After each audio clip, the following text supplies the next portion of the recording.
And the day of action was really successful. I think there were 35 or 40 cities where we had actions. Some of them, like in New York, where I am, were really big. We had more than 1,000 people last night with a bunch of electeds. And I think it was the first necessary escalatory step as we build towards what will be the necessary forces to actually stop them. Yeah, I did say that. That was funny. All right, Chris. I wish I could have you here on better circumstances, but unfortunately, there's a lot of issues going on, specifically with mass layoffs. So, without further ado, once again, thank you so much for coming on. But um, let's talk about it. You've been doing some of the rounds in the media and talking about some of these issues, but what is your assessment on what's happening right now with the Trump administration as they basically dismantle the federal government and actively lay off tens of thousands of workers?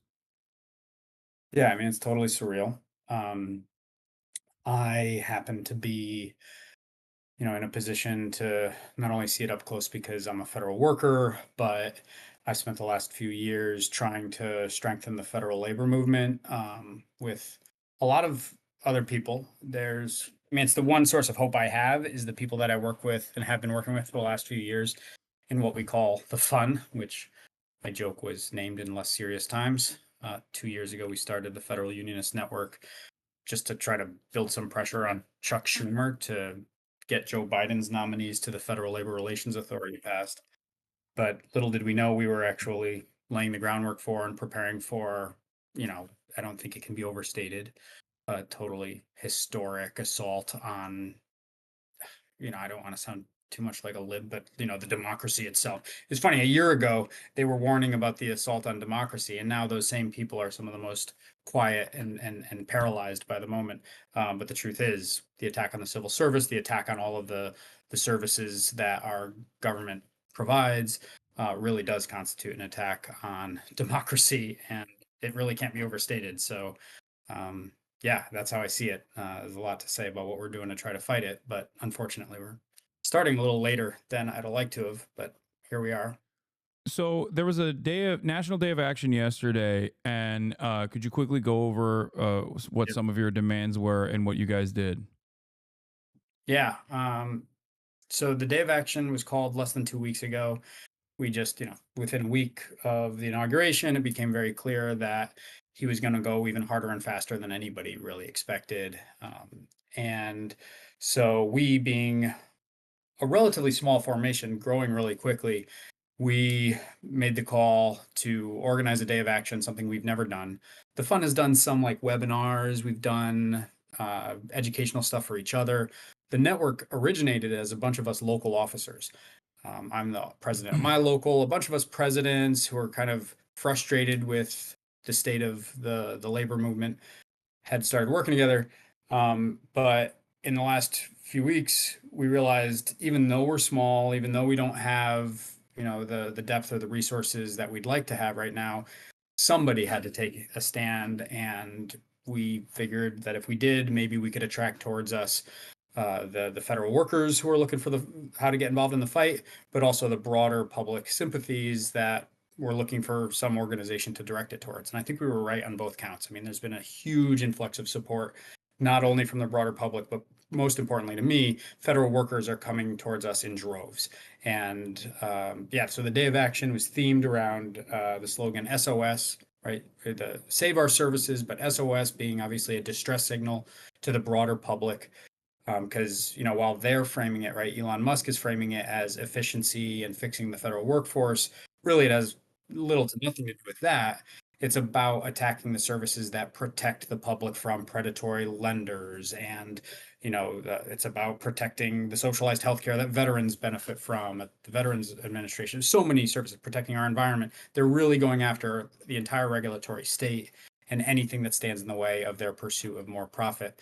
And the day of action was really successful. I think there were 35 or 40 cities where we had actions. Some of them, like in New York, where I am, were really big. We had more than 1,000 people last night with a bunch of electeds.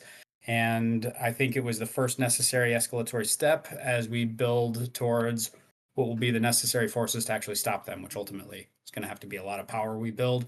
And we're looking to the broader public sector labor movement, and the broader labor movement. The broader public really, I think, has to step into the streets with us if we're going to be able to stop them. Yeah. Can you go over at least some of the anecdotes that you have in terms of like what kind of immediate issues will arise from federal workers being laid off in this unceremonious manner, in a very swift manner? Yeah, I mean, unfortunately, I think we're just seeing the beginning of it, right? They're going after the easiest targets, the probationary targets. There's little to no regulatory requirement for justifying the termination of a probationary employee. Although some of us do have some experience in fighting probationary terminations. It's not totally What hopeless, is but a probationary employee yeah. for the So people that might not know? yeah, the first year of anyone's federal employment, sometimes it's 2 years, depends on when you were hired, which agency. But the point is, the first year typically of your employment in the federal government, you are probationary. And what that means is your boss can fire you for any reason in that first year. Now, they are required to state what that reason is, and that reason has to be based in some fact. I say that because the basis of these mass probationary terminations are likely counter to those regulations. But a probationary employee is basically anybody who's new enough that management reserves the right to fire you. And it's important, like when you hit that 366th day and you're done with your 1 year, now a bunch more protections kick in that you didn't have otherwise. It's worth noting that most probationary, well, I don't know about most, but a lot of probationary employees are not early career. Some are, of course, but many are extremely high value, experienced folks who came out of the private sector, or maybe some other public sector service. I spent 7.5 years working as a dredger. I worked for a dredging contractor, and I got hired by the Army Corps of Engineers because I carried a ton of dredging subject matter expertise. So there's this idea that they're just letting off the most inexperienced people, and it's just really not true.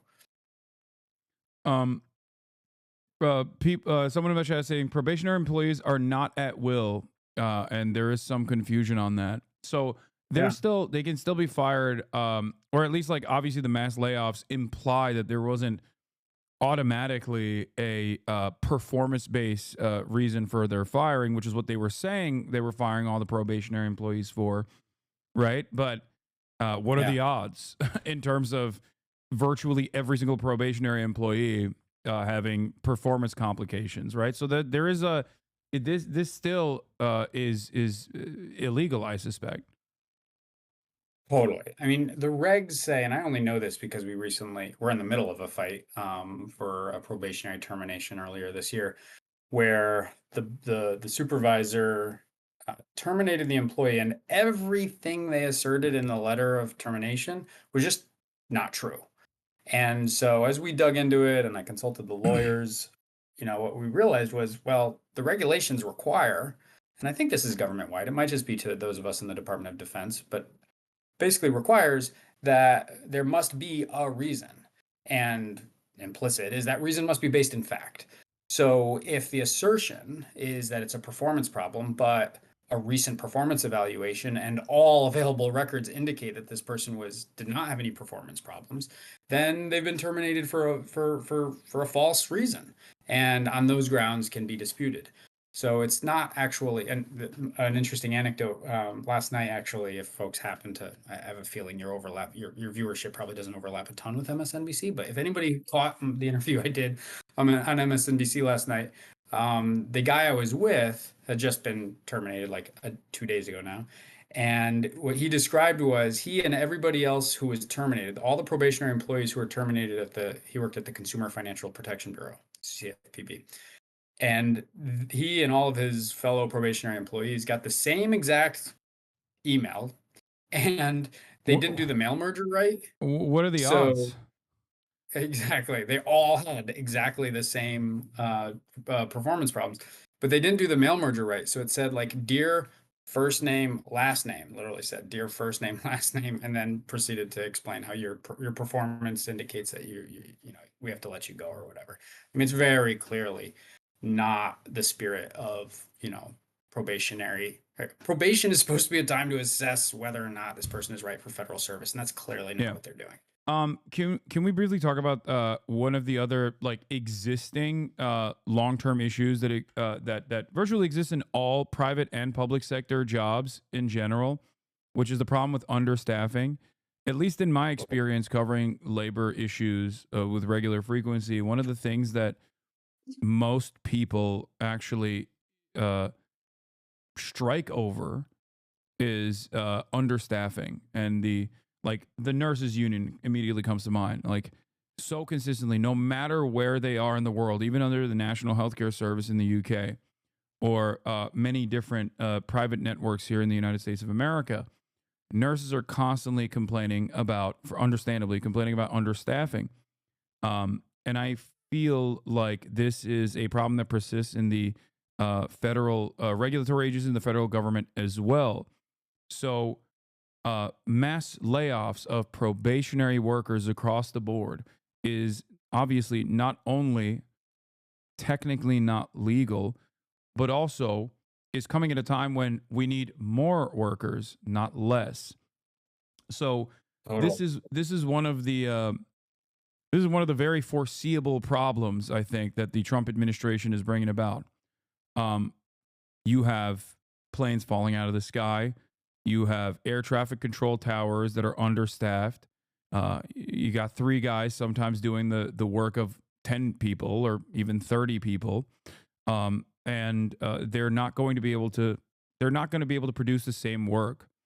And I think regulation and safety related issues especially require everyone in the workforce to be both competent and not over exploited for this reason. So, what do you suspect will happen in terms of these mass layoffs at a time when the federal government needs more workers, not less? I mean, first, just to confirm, the whole federal government. I can speak best, of course, to my experience, at the Army Corps. But the whole federal government is understaffed. I mean, so much work. I mean, it's crazy how much we do. Just like I work at the New York district of the Army Corps, we do all this military construction support for the different arsenals, West Point, all these different, military bases in the region, but also, all the flood walls and levees, their initial construction and maintenance, and there's a bunch of studies that we do around like protecting against future Hurricane Sandy type events. Like the program is massive. I think it was pushing 1 billion per year just this last year. And our workforce is like, it's probably down to 500 now. We were already having a staffing problem because the labor market's been tight. So you're totally right about the premise that we're understaffed as is. But what's the effect? And I think they know it. They don't have a problem with exacerbating the staffing crisis because that's precisely what they're going to use to further privatize all of the services that we provide. And you'd think about an agency like mine, which historically isn't primarily a contracting agency that contracts everything out. The Army Corps of Engineers, does its own engineering and designing and architecture. And I mean, we used to do much more of our own construction. The last decades of neoliberal privatization has corresponded with a lot of the offloading of what was previously considered, what's the term, like inherently governmental work. Like the definition of inherently governmental has been getting trimmed up, trimmed up, trimmed up, and now they're trying to collapse us. And I'm sure their goal is to make us exclusively a contracting agency where like project management functions, planning, engineering, like all of it, they want to give out to these big AE firms.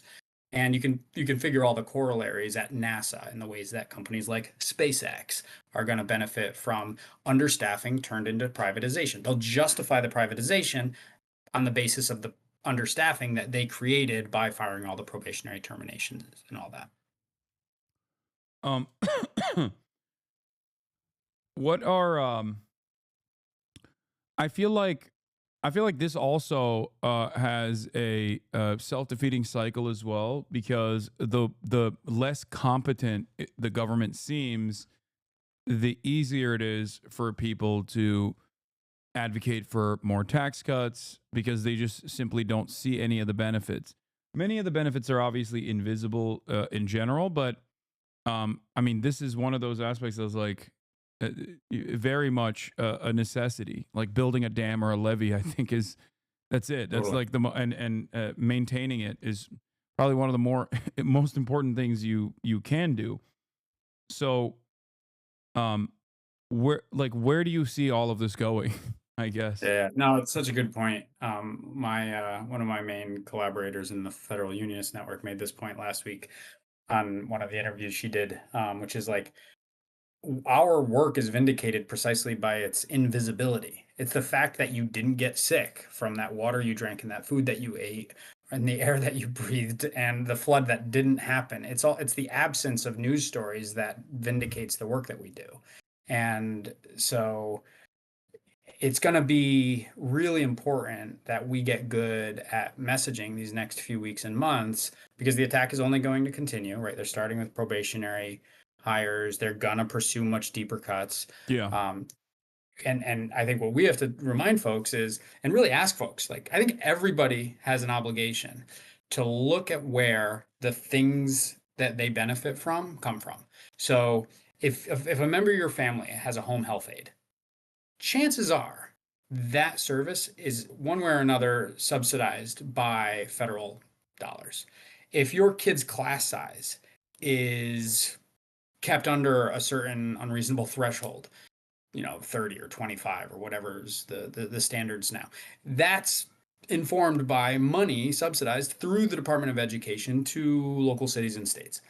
I think we obviously as federal workers, I can describe how what I do matters. And the news stories that don't happen because dredging happens, the entire economy depends on keeping, sediment from accruing in the shipping channels that allow goods to come in and out of all the ports, right? I Yeah. can describe.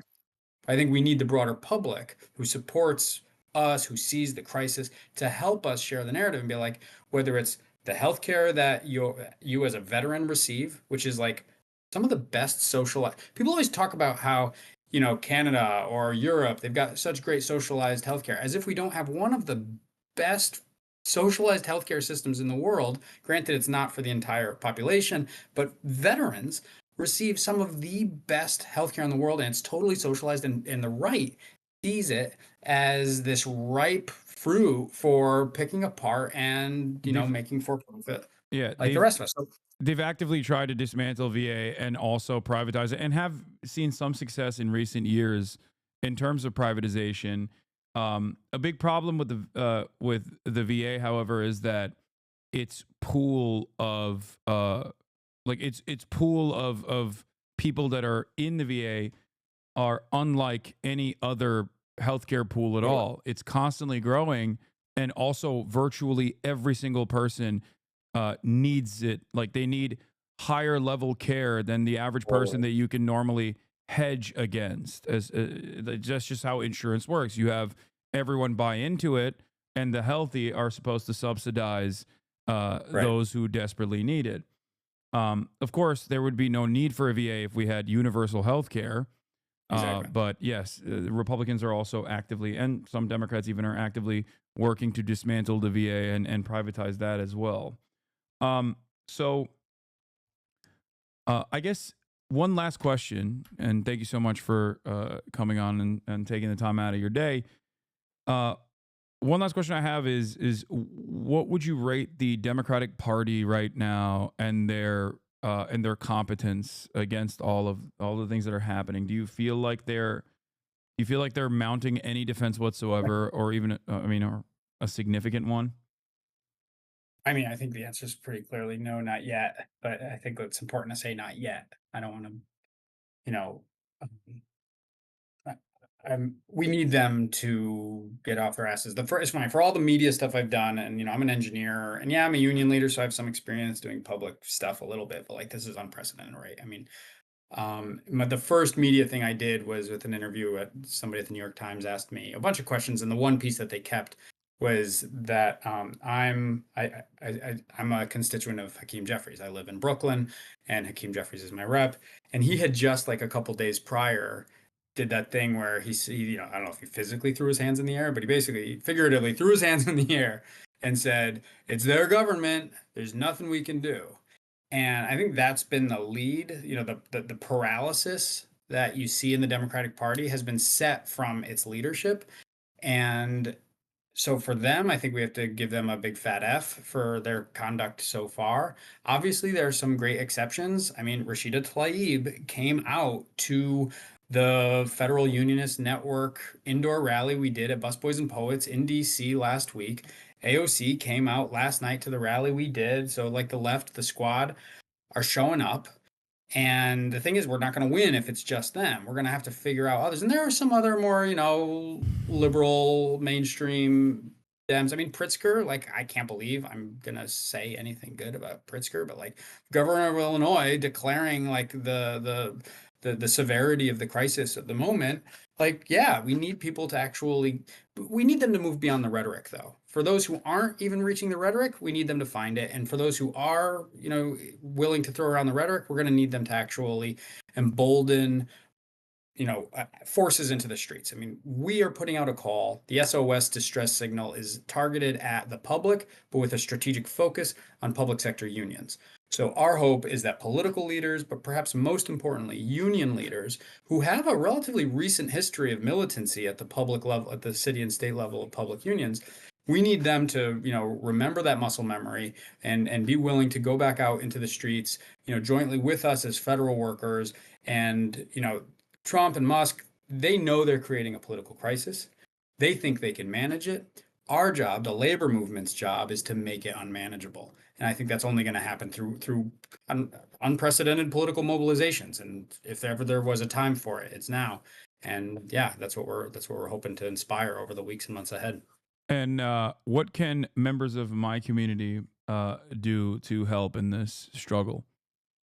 Yeah, I appreciate that question. The comms folks wouldn't let me live it down if I didn't say it. A few things. One is if you're a federal worker, which some of your listeners may Oh be. no, there's plenty. Um, Yeah. yeah, um, join the fun. The Federal Unionist Network is for you, ultimately. I mean, obviously, we have a broader mission right now, but we get our power, our strength from the federal workforce that's coming into our ranks. And I'll say it a couple times. The website for everybody to go to is go.savepublicservices.com. If you're a federal worker, there's a box to check to say you are, and we'll follow up to learn more details, what your union is, all that stuff.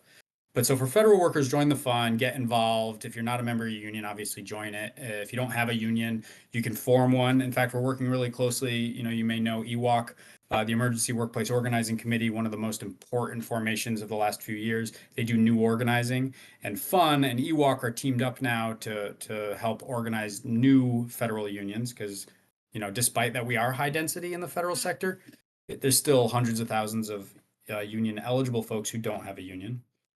If you're not a federal worker, you could still help, I think, by sharing your stories. And like I said before, understand like you and your community how you benefit from federal services and find any opportunity to share that. Because I think the invisibility of the federal services is part of our problem. We need everybody to help reshape the narrative about how federal service actually connects, whether it's labor rights that are protected by the NLRA or it's environmental protections that are upheld by the Environmental Protection Agency. Those are important. I gave the URL. I'll give it again: go.savepublicservices.com. And the regular stuff around contacting your representatives. eh, I, I think it's still important, and perhaps it's more important as somebody who generally like has put their political attention to the union work and building a strong union. And I've always kind of like, sure, contact your representatives too. Now it actually feels like we can make a difference in the political calculus of elected representatives because the crisis is so severe and because so many of them are paralyzed by the moment. I actually think that the pressure pushing those otherwise confused electeds who don't know who they're going to piss off by taking this or that action, I think they're actually really subject to pressure.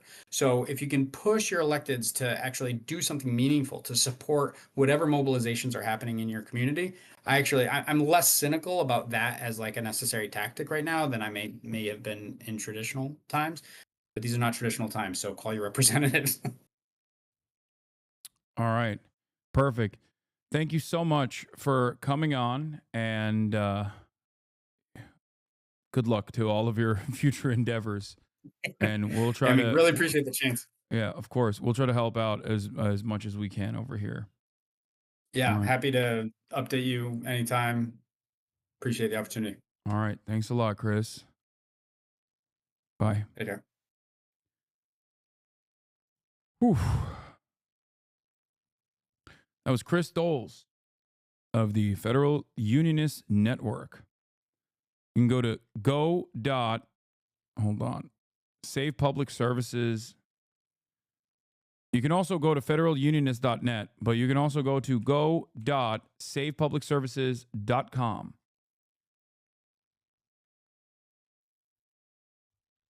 Leisure Miller said that and we laughed. No, I mean, I think I said that it's also important to do regardless.